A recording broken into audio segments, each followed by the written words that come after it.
यूं ही नहीं मैं बन जाता हूं। कुदरत के कोने कोने से खूबियां खोज लाता हूं।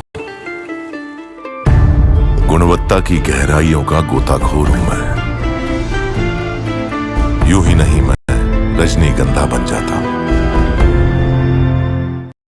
महाकुंभ अब समाप्त हो चुका है। 45 दिन तक चले महाकुंभ ने कई नए रिकॉर्ड बनाए। महाकुंभ ने कैसे सनातन के गौरव को दुनिया के कोने कोने तक पहुंचाया, इसकी चर्चा अभी कई दिनों तक चलती रही। महाकुंभ को सीएम योगी ने एक चैलेंज की तरह लिया और महाकुंभ के सफल आयोजन से देश भर में सीएम योगी का रौला फैल रहा है। योगी मॉडल की चर्चा पूरे देश में हो रही। विरोधी भी मुख्यमंत्री योगी की तारीफ कर रहे हैं, लेकिन सीएम योगी महाकुंभ पर ही नहीं रुके हैं, बल्कि महाकुंभ के बाद सीएम योगी का ऐसा मेगा प्लान शुरू हो चुका है कि अखिलेश यादव का तनाव बढ़ जाएगा। क्योंकि महाकुंभ के रौले के बीच सीएम योगी ऐसे फैसले ले रहे हैं जिनसे लगने लगा है कि वो 2027 की हैट्रिक की तैयारी में जुटे हुए हैं।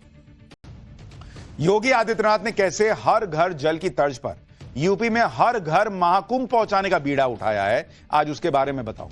साथ ही यूपी में लॉ एंड ऑर्डर को लेकर सीएम योगी के वो ताबड़तोड़ फैसले जिनकी हर तरफ चर्चा हो रही है, उनकी भी बात हो।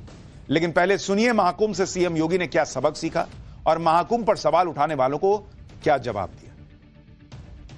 प्रयागराज के बहुत सारे सबक भी हैं और महाकुंभ का सबक यही है।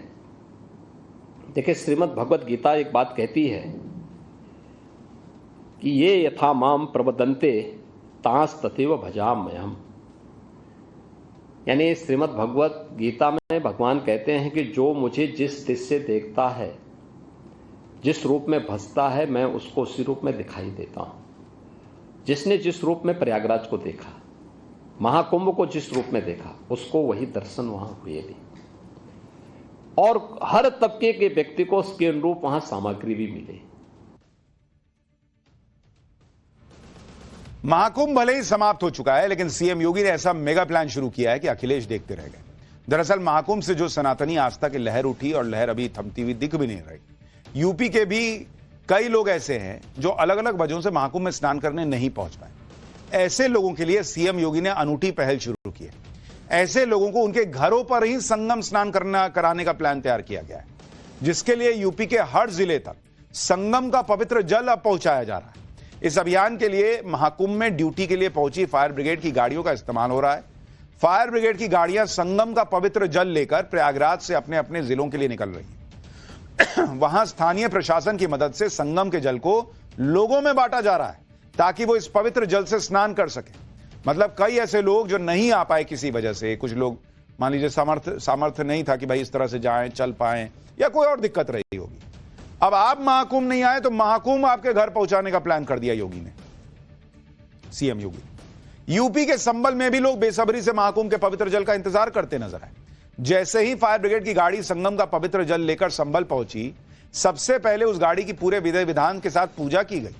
आज संभल के श्रीवंश गोपाल तीर्थ मंदिर और प्राचीन क्षेमनाथ तीर्थ मंदिर के कुंड में संगम से आए पवित्र जल को छिड़का गया। ये देखिए, उस कुंड में संगम का आया हुआ पानी मिला दिया गया ताकि इस कुंड को संगम मानकर लोग आस्था की डुबकी लगा सकें। अगले कुछ दिनों में संगम के पवित्र जल को संभल में सनातनी इतिहास से जुड़े 68 तीर्थों और 19 कूपों में डाले जाने का प्लान। संभल में संगम का पवित्र जल पहुंचने पर कैसा माहौल रहा, जरा ग्राउंड जीरो से एक रिपोर्ट देखिए। संगम त्रिवेणी का पवित्र जल संभल पहुंच चुका है और यहाँ पर बाकायदा तिलक कर जो है वो मंत्रोच्चार करके इस फायर ब्रिगेड की गाड़ी का स्वागत जो है किया जा रहा है। ये देखिए, पुष्प किया जा रहा है। तो सनातनी परंपरा में किस तरीके से एक फायर ब्रिगेड की गाड़ी जो पवित्र संगम जल लेकर आ रही है, उसका भी मान जो है यहाँ पर बढ़ा हुआ। संगम से लाए हुए पवित्र जल को इस वक्त संभल के बने हुए इस वंश गोपाल तीर्थ के सरोवर में डाला जा रहा है। और आप देखिए, इस वक्त तमाम वो लोग, संभल के तमाम जो निवासी हैं, वो हर हर महादेव का नारा लगाते आपको तस्वीरों में नजर आ। मुख्यमंत्री योगी आदित्यनाथ ने उत्तर प्रदेश के हर जिले तक महाकुंभ के पवित्र जल को पहुंचाने के लिए इंतजाम किया है। इसकी डिटेल आपको बताता हूं। दरअसल फायर ब्रिगेड की 300 से ज्यादा गाड़ियां संगम का पवित्र जल लेकर निकली हैं, जिनकी क्षमता 1200 से लेकर 12,000 लीटर तक की। इन गाड़ियों के जरिए यूपी के सभी 75 जिलों में संगम का पवित्र जल पहुंचाया जा रहा है। इन गाड़ियों से पहुंचे संगम के पवित्र जल को लोगों तक पहुंचाने के लिए हर जिले के डीएम को बाकायदा चिट्ठी भेज दी गई है। 75 जिलों में 3 चरणों में संगम का पवित्र जल पहुंचेगा। पहले चरण में संगम से पवित्र जल लेकर फायर ब्रिगेड की गाड़ियां 21 जिलों में जाएंगी। तो वहां पर अभी कहीं पर मान लीजिए कुंड है, कुछ है, वहां पर इस पानी को मिला दिया जाएगा। जो लोग नहीं आ पाए वो जाके संगम का स्नान करेंगे। एक तरफ सीएम योगी महाकुंभ से जुड़ी सनातन की आस्था को पूरा सम्मान देने में जुटे, दूसरी तरफ महाकुंभ पर सवाल उठाने वाले अखिलेश यादव की पार्टी के नेता अकबर औरंगजेब में अटके हुए हैं। अब समाजवादी पार्टी के नेता अबू आजमी को देखिए, वो औरंगजेब जिसके बारे में हमने आपको पाठशाला में बताया था कि कैसे उसने हिंदू मंदिरों को निशाना बनाया। अभी लोगों ने देखा किस तरीके से छत्रपति संभाजी महाराज पर अत्याचार औरंगजेब ने किया था। लोग वो फिल्म देखकर रो पड़ रहे हैं।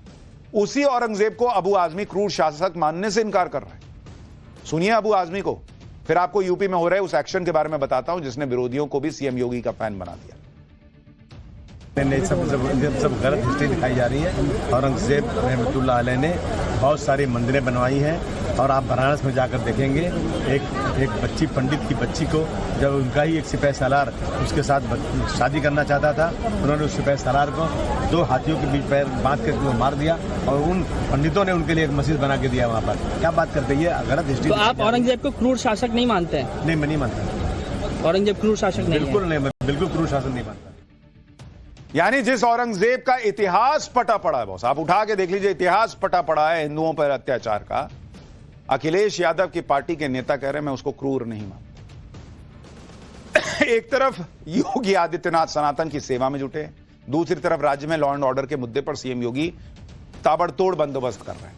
आज संभल के उस इलाके में पुलिस चौकी का निर्माण शुरू हो गया जिसका 24 नवंबर को संभल में भड़की हिंसा से गहरा कनेक्शन है।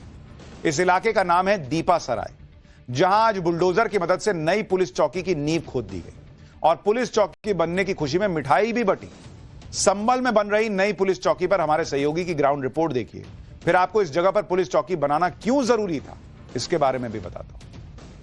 संभल में दीपा सराय के इलाके में चौकी बनने का काम शुरू हुआ है, तो पुलिस के लिए जाहिर तौर पर एक खुशी की खबर है और यहां पर आम लोगों को भी जो है अब यहाँ पर इस चौकी की खुशी में जो है वो मिठाइयाँ जो है वो पुलिस की तरफ से बांटी जा रही हैं। और ये तस्वीर जो है आप इस वक्त देख रहे हैं और खुद एएसपी जो है यहाँ पर संभल पुलिस के श्री चंद, वो बच्चों को सबको यहाँ पर आपको मिठाई बांटते हुए, लड्डू बांटते हुए नजर आ रहे हैं। और जाहिर तौर पर एक लोकतांत्रिक और कानून से चलने वाले देश प्रदेश में एक जगह पर पुलिस के राज की स्थापना और पुलिस के लिए एक चुनौतीपूर्ण जगह में चौकी बनाकर क्राइम कंट्रोल के लिए आगे बढ़ने को जो यूपी पुलिस है वो एक खुशी के तौर पर देख रही है।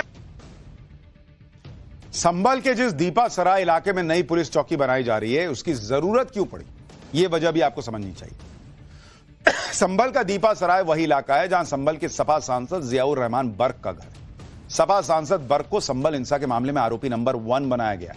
बर्क पर 24 नवंबर को हिंसा के लिए लोगों को उकसाने का आरोप है। इसके साथ ही दुबई में छिपा बैठा गैंगस्टर शारिक साठा भी इसी इलाके से है, जिसे जांच के बाद पुलिस ने हिंसा का मास्टरमाइंड बताया।